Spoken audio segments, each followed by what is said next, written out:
এটা হচ্ছে কাঁচা আমের জেলি আর কি হবে, হয়েই গেছে। এটা মশলা গুঁড়ো করে দিয়েছে এর মধ্যে মা, দারুণ লাগে খেতে, টক মিষ্টি ঝাল সব কিছু থাকবে।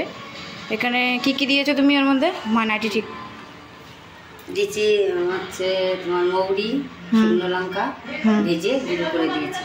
আচ্ছা, দারুণ লাগবে খেতে আর কি। এটা পরে দেখাচ্ছে যখন থালা করবে সেটাও দেখতে পারবেন, আর তোলার পরেও আপনাদের দেখানো হবে। দেখুন কত সুন্দর লাগছে, আর খেতেও খুব ভালো হবে, টক থাকবে মিষ্টি থাকবে ঝাল থাকবে, ক্যান্ডির মতন হবে আর কি খেতে কিছুটা। তেল দিচ্ছি থালায়,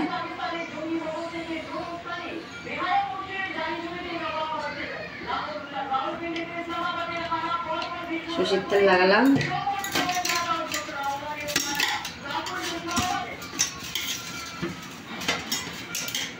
সর্ষের তেল দিয়ে থালাটা ভালো করে কভারেজ করে নিল।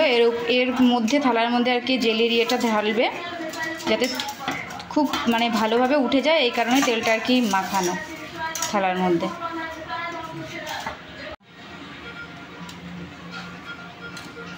দুটো থালাতেই করে নিচ্ছে, অনেকটাই আছে তো কতটা কী হবে বোঝা যাচ্ছে না, ওইটা ঢালার পরে এটাতে ঢালা হবে।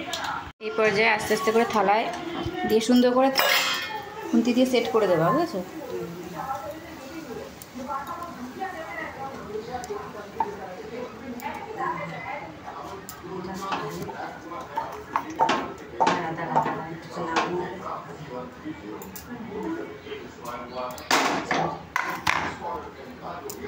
চারিদিকে ছড়াবে না, শুধু ওই নিচ পর্যন্ত লাগাবে, তাহলে সুন্দর হবে আর কি।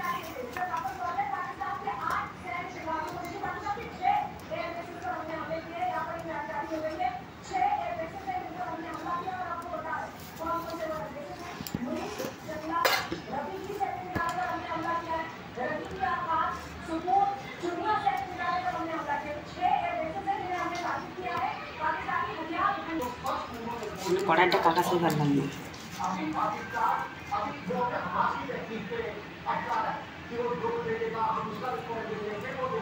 গরম গরম ধোয়া উঠছে, এর মধ্যে সেট হয়ে যাচ্ছে।